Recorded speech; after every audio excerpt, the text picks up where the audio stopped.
What if the story of the Tower of Babel was never just ancient history? What if it was a preview, a technological prophecy of the exact future we are building right now?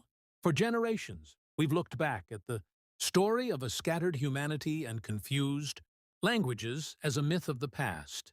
But today, for the first time in human history, those ancient barriers are collapsing. Language divides are being erased in real time. Global information is merging, and human intelligence is being unified into one seamless digital system. We spend so much time asking, what is AI becoming? We debate its capabilities, its ethics, its impact on jobs. But we are missing the deeper, much more profound question. What is humanity becoming through it? In a moment, I am going to show you a pattern. It is a pattern hidden right on the fault line between ancient, biblical prophecy and modern Silicon Valley technology. It suggests that we are currently rebuilding something the Bible explicitly warned us about millennia ago. But this time, we are doing it completely without realizing it. If this pattern is correct, then the smartphones in our pockets, the server farms in our deserts, and the algorithms curating our lives are not just tools. We are not just building convenience. We are building unity, and we are building it on a scale the world has never seen before. But unity is a vector. It always leads somewhere. It has a destination. And the Bible is highly specific about where a globally unified, human-driven system ultimately leads. In the early days of the Internet, we were sold a very simple promise.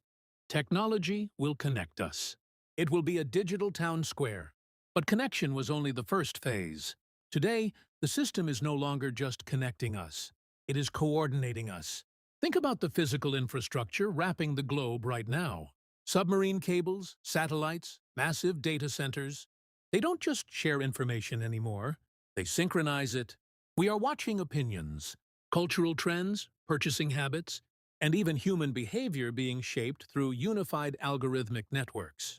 When an algorithm pushes a specific narrative, millions of people adopt the exact same viewpoint on the exact same day. And when everything begins to move as one synchronized system, the real question we have to ask is, who or what controls the direction of that system? Because history teaches us a very hard lesson. Unity without truth doesn't lead to peace. It leads to control. When everyone is forced to march to the same beat, it ceases to be a community. It becomes an empire. We don't just see this on a global scale. We feel it in our own lives, in small, everyday ways. You search for something, once a passing curiosity, and it follows you everywhere, across the digital landscape. You speak about something in your kitchen, and an hour later, your feed reflects it.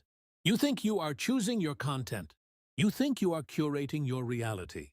But increasingly, content is being chosen for you. Your reality is being curated for you, designed to keep you engaged, predictable, and aligned with the network. It feels invisible, but it is undeniably powerful. And that feeling, that quiet, underlying sense of everything is connected now is exactly what makes this moment in history vastly different from every generation that came before us.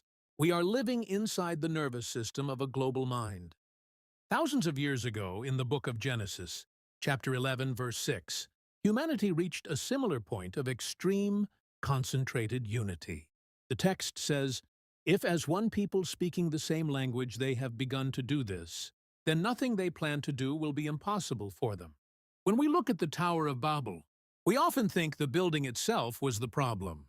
But at Babel, it wasn't the bricks, and it wasn't even the language that was the danger. It was unified human intention, completely stripped of any alignment with God. It was humanity saying, "We are the ultimate authority." So the system was collapsed. Language was confused. Humanity was scattered to protect it from its own supreme arrogance. Now, fast forward to today. We are not building a tower of mud and bricks. We are building a tower of data, of artificial intelligence, of instantaneous global communication. And for the first time since Genesis 11, language itself is being dissolved. Not by divine confusion, but by human engineering. Real-time translation, large language models, and shared digital interfaces are erasing the very barriers that were placed at Babel. We are witnessing a modern Babel, but rebuilt in code. But here is what makes this infinitely deeper. If you read the biblical text carefully, it doesn't say that unity itself is evil. In fact, Scripture shows us two entirely different kinds of unity. There is one built by human pride, and there is one built by the divine Spirit. The difference between the two changes everything. In Zechariah 4:6, God gives a standard that defines true progress. Not by might, nor by power, but by my Spirit. That is the dividing line. Today's global digital systems are not just connecting our laptops and phones. They are beginning to map and integrate the human mind. Artificial neural networks modeled after our own brains, global databases tracking our decisions. All of them are forming something like a single layer of awareness across the human race. It is a digital reflection of unity. But we must remember, a reflection is not reality. One form of unity is forced by human coordination, driven by servers and algorithms. The other is organic, built by divine life and mutual love. Compare these two visions of the future. At the ancient Tower of Babel, humanity said, "We will reach the heavens by ourselves. We will make a name for ourselves." Today's technological systems quietly whisper, "We will unify intelligence by ourselves. We will become as gods through data." But in prophecy, another kind of artificial unity appears at the end of the age. In Revelation 17:13, describing a global system of power, it warns, "These are of one mind, and shall give their power and strength unto the beast." One mind, one system, one direction. This isn't a beautiful harmony of diverse voices. It is the end of multiple truths, replaced by one coordinated will. So the real question before us today is not whether global unity is coming. It already is. The infrastructure is already laid. The question is, under what spirit is it being formed? Let me be clear, technology is not the enemy. AI is not inherently evil. It is a tool that can cure diseases, optimize resources, and connect loved ones across oceans. But blind unity, built without objective truth, becomes dangerous very quickly.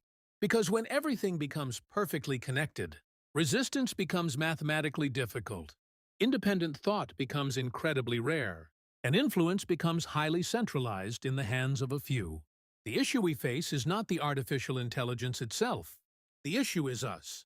It is whether humanity is building this new, unified tower with wisdom, humility, and a grounding in truth, or if we are building it with the exact same arrogant assumption that shattered us at Babel. But there is immense hope in this moment, because the exact same system that has the power to unify, confusion also has the capacity to be redirected toward clarity. Humanity was not created to be permanently scattered. We were created to be one, but we were created to be one under truth, not under a digital illusion. Unity is not the problem. The foundation of our unity is the real issue. So, as we step into this new era of human history, here is the question you must carry forward.